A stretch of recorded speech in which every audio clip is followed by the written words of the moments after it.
Notice, in accordance with the new copy regulations, this episode of Quoth Raven is intended to raise 16 up, while some of the content will feature is kid-friendly. The context of the episode is to address adults and inform them of said content for them to research as consumer and service of their youth. In other words, parents, grandparents, aunts, uncles, teachers, librarians, etc.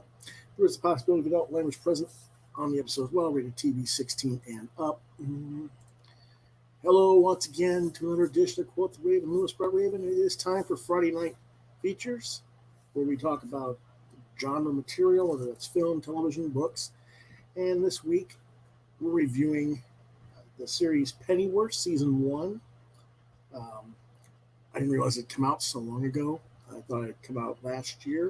It came out actually in 2019 through, I believe it was Netflix or maybe it was HBO Max, I'm not sure. I just recently borrowed the DVD from my local library after people kept basically badgering me to watch it. So, okay, let's see what we think.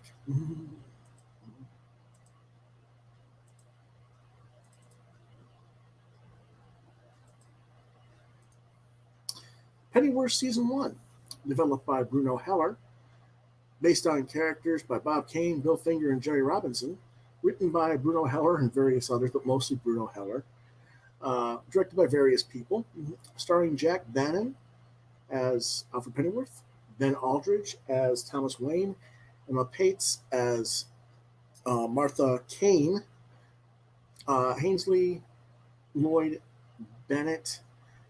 I forget who played what now offhand. I apologize. Let me look that up real quick just to make sure I know who they played.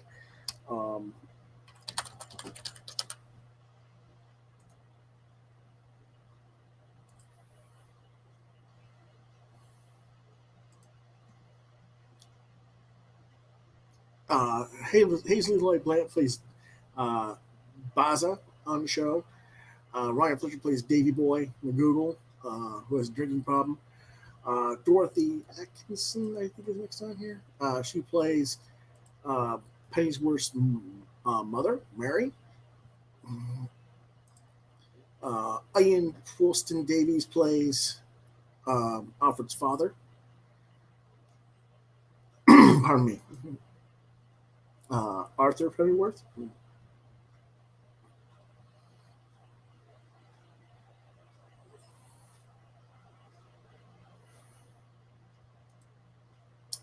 And Paloma Faith, who plays Bet Sykes.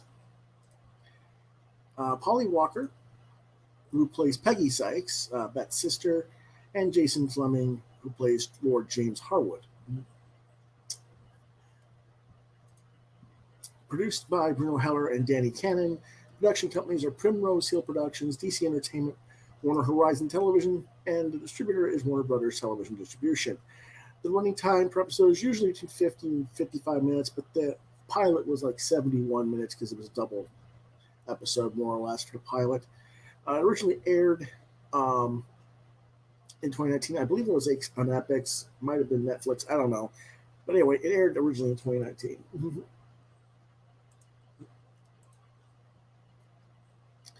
It is a spy thriller genre. And what it's about. Alfred Pennyworth is a former British SAS soldier who was setting up a securities business in 1960s London. It is a tumultuous time in England with the radical left-wing and right-wing groups known as the Raven Society and the No Name League, causing massive discord and disruption in society and threatening the ruling English government. The show combines aspects of the 1950s and 1960s with invented events and practices such as a modern civil war and televised public executions in England. As far as I know, that never really happened in real life. They just made that up. And, well, we'll talk about that in a minute. Alfred becomes a target of the Raven Society, which is a group conspiring to take over the British government, and begins working against them alongside American agents of the No Name League, Thomas Wayne and Martha Kane, who become later on the future parents of Bruce Wayne, also known as Batman. First, I have to give some disclaimers. I was never particularly interested in the series when it was first announced. I'm not exactly sure why, but it didn't really grab me. But people kept telling me I should try it, so I'll do what you ask, and I got the DVD from the library. Unfortunately, because it's a library set, it's been around a couple of years, I guess. The quality of the DVDs from the library are pretty rough, and I had to skip portions of episodes as the discs would freeze up. So I missed out on some key story elements. And as I moved forward, there were several times where I was going, what? Where did that come from? What the heck's going on here? But I'm going to assume that that was in the parts I had to skip, both for common sense and for the sake of erring on the side of caution in terms of my judgment on what I think of the show. With that having been said, there's a lot to unpack and think about. Now, again, I don't know all that much about British history. I'm sorry. American schools don't teach jack shit about other countries' histories, and I wasn't alive in the 1950s or 1960s. So a lot of what Bruno Heller was cobbling from to make this alternate universe version of the history of the pre-Bruce Bat family, it honestly left me scratching my head. Seriously, they had public televised executions, and they left people out in the street in their knickers and stocks where people could just throw food at them and shit? Really? This is what's going on? And people still thought Americans were barbaric and unrefined at this time? I mean, don't get me wrong. America had plenty of its own societal issues in the 50s and 60s, but I don't think anybody was quite that bad. I don't remember there being, hangings and slicing the body with an axe to spill the internal organs out. I thought that was a bit much. So there was quite a few things like that bothered me on that front. I do realize that this is an alternate universe, but it just didn't ring true to me, I guess you could say. And that was kind of a theme for me throughout the season. Another issue I had was Pennyworth's background. Again, I'll admit I don't know all that much about the British SAS or their history. I did a little research. I see that basically he was a Army Special Forces guy. Okay, I won't knock that, having been a military brat. I know military to some level of degree. But to me, the way many people had presented this show to me was that Pennyworth was effectively a member of MI6. Maybe that comes about in later seasons, I don't know, but that's what they were telling me.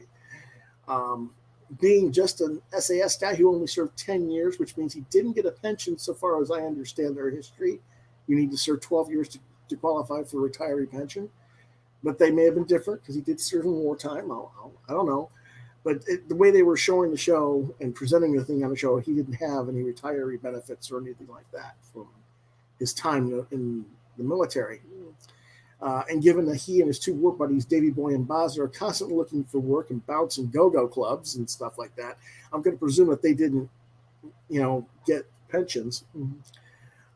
Then he and his pals sure seem to be able to get access to a lot of weaponry that normally they would not have available to them. You just don't get sniper rifles and stuff like that.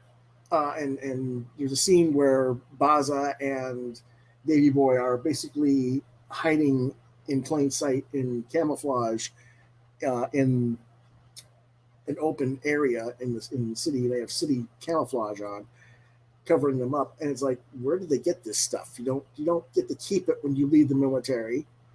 It's not yours personally. You have to go back to the military when you retire, and it's not like this is stuff that's readily available on the streets. I was a little bit kind of confused there. And that they didn't have money at that time. Now, if the sequence of events had been that Martha Kane was paying them the big bucks before that scene, and they were shooting down Raven Society members, then they could have bought it on the underground or private sector, and I might have said okay, but they didn't have the resources at the time, so red flag there for me. Stuff like this kept nagging at me throughout the show, unfortunately. It also didn't help that I knew Esme, Pennyworth's fiance, was going to have to die even as I was being introduced to her. After all, we all know that Alfred's a lifelong bachelor, and he's Bruce's butler decades later, so, obviously she has to die.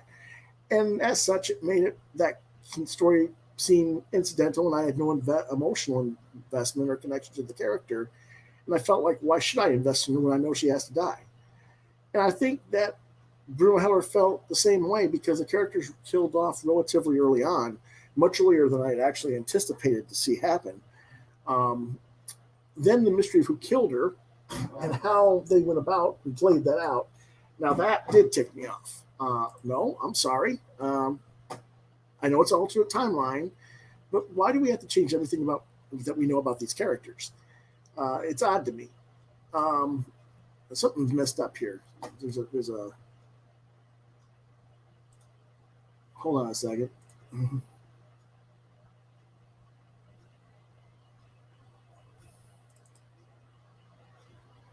C G. Okay. Something is messed up here. I don't know what it is. Ah, okay. I know what happened. Hold on a second. There we go. Basically, my issue is they have a character that's in Pennyworth's past when he was in the military, uh, a superior ranked soldier or something that he embarrassed live in front of all the other guys. And this guy's the one who kills Esme. And I say, bullshit, because earlier in the storyline, Pennyworth basically gets this one other guy that's stalking his boss's girl daughter in his bar at the go-go club or whatever, and gets them to get rid of him more or less and make him leave London. And that guy is the one who kills Esme, as far as I'm concerned. What they came up with was just nonsense.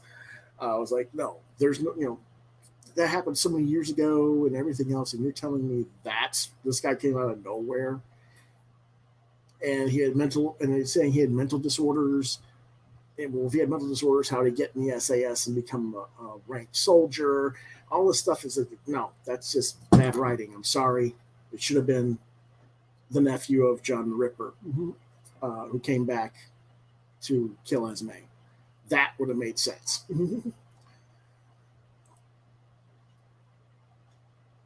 And John Norris is here. What do you know? How you doing, John?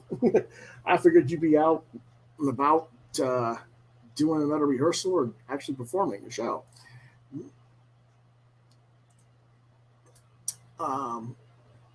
So, okay. There was a page missing in my preview somehow. I don't know why. But anyway, stuff like that throughout the whole show just really knocked it down for me story-wise. So clearly I'm not happy with the show as far as the story goes. But let's talk about the performances of the actors and the cast. The lead actor, Jack Bannon, is really nice performer in the show. He kind of reminds me a little bit of an early, not an early, a young Johnny Depp from back in the 80s when he was featured on 21 Jump Street, with just a little more suaveness, a little more panache than what Depp had at that time in his career. But very, very, I saw very, very similar things there.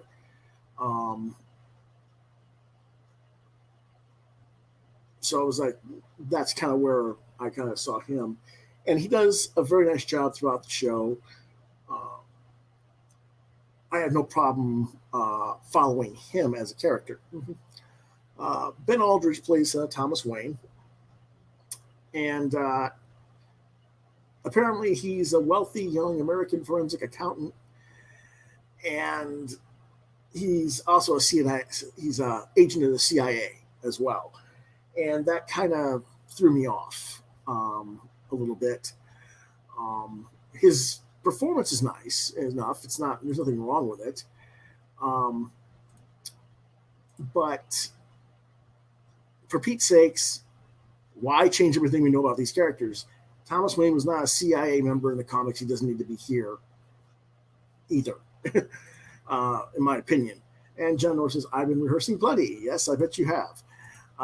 So the Wayne character is a little bit odd to me. He does a nice job, but the character itself is just strange to me. Emma Pates, as Martha Kane, was a much stronger performance than Aldridge, but I think that has more to do with the writing they gave the character. as well, because I just didn't think that Thomas was written as well as a character. The villains of the show, however, are ones who really carry the show, other than um, Bannon playing Pennyworth. Whether it's Bet Sykes, played by Paloma Faith, Lord Harwood, played by Jason Fleming, the Prime Minister, played by Richard Clother, or others, they're all very weird characters, and all the secret double agent lives and spy games that are going on is what drives the storyline. So much so that, frankly, folks, this had nothing to do with Pennyworth or the Waynes, and this story could have just as easily been told with them completely absent, replaced by characters completely unrelated to the DC universe. And I probably would have enjoyed the show much more had that been the case. But that being said, the cast does do a very nice job, and it does extremely well with what they're given to do.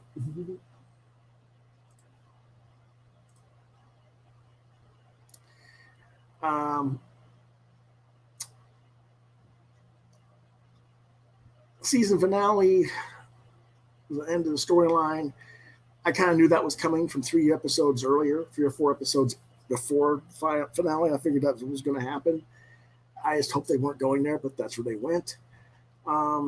Truthfully, am I interested in seeing the next couple of seasons? Not really. I think if this had been on regular TV and there had been no DVDs, the show wouldn't have lasted even the pilot for me. That doesn't surprise me, and it really shouldn't surprise any of you out there, I should think, given that Bruno Heller was the mind behind the show, and he was also the mind behind Gotham. And most of you already know that I always thought Gotham sucked, which is probably why I didn't have that much interest in Pennyworth in the first place. I do know my tastes, and I know what I do and don't like, and Heller just does not appeal to my sensibilities. That being said, if I have to grade the show, it's better than Gotham was, but that's damning with faint praise, really. The acting is mostly above average, and the story, had it been about an original concept and not some sort of weird pseudo pre-Batverse storyline, really wasn't that bad. It's just when you know what the hell the stories of these characters is supposed to be, the storyline falls apart, for me at least.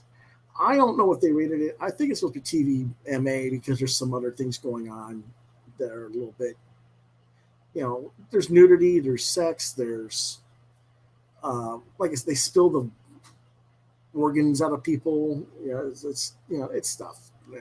I just don't think it would really be appropriate for anybody under the age of 16. Because of the strength of the cast, I gave the rating of the show a 3 out of 5. But the story is more like a 2 to me in terms of it being connected to the Batverse. So I gave an overall rating of 3. Now, there are other things about the show that I wish hadn't been done. Some of the sex scenes. Again, Alfred's supposed to be a lifelong bachelor. He loses his fiancée. She gets murdered. After she's murdered, he ends up having a scene with the daughter of the bartender that he basically protected from the stalker guy. And they have sex, one night stand. That didn't need to be there in any way, shape, or form, as far as I'm concerned. And then, stupidly enough, he even gets to boff the Queen of England in part of the storyline. And I'm like, what? I just... what is this? James Bond Pennyworth? Every woman wants to be with him. They even have a point where Martha Kane and him have a kiss, and this is before Esme dies. But it's like none of the women can resist him, and it's like, really? I didn't really think that was necessary. But again, like I said, there's just the Bruno Heller stuff just does not appeal to me, unfortunately. But it's gone 3 seasons already, so obviously it has an audience. I'm not going to tell you it's a bad show. It's just not for me, unfortunately. And that's pretty much all I have to say about that this week. I know that it's kind of a short episode, but unfortunately I have a lot of stuff to get done this weekend, and I am not going to be um, available to do things for long haul for this weekend as I thought I was. Um, I will try to be on tomorrow in the evening, if or afternoon or evening for a live draw, if possible, but I can't promise that. And Sunday, I don't know yet either, unfortunately. Um, some things have come up that I can't talk about. It's family related stuff, but that's kind of what shortened this episode down a little bit as well. I was going to do some more discussion of the actors and stuff, but unfortunately, I don't have time because I've got to get some other stuff done.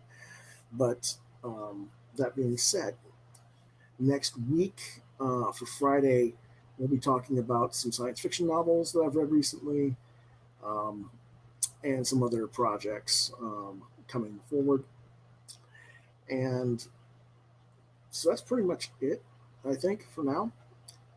I'll try to be on again tomorrow for the live draw session if I can get around to it.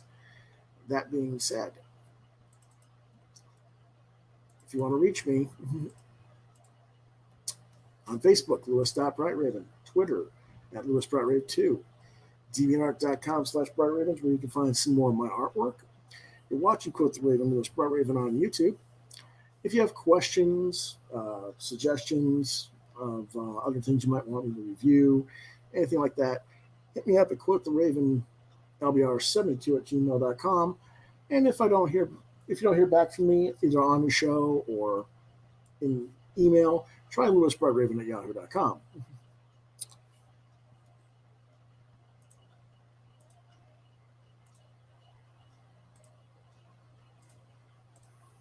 On Mondays, we have comics news and reviews. Wednesdays, we do What Did You Get This Week? That's when I talk about what comic books I got from the comic shop and whatever I got in from crowdfunding and mail orders. Thursday nights is usually a roundtable discussion. I usually have guests. I think next week we might have some guests again.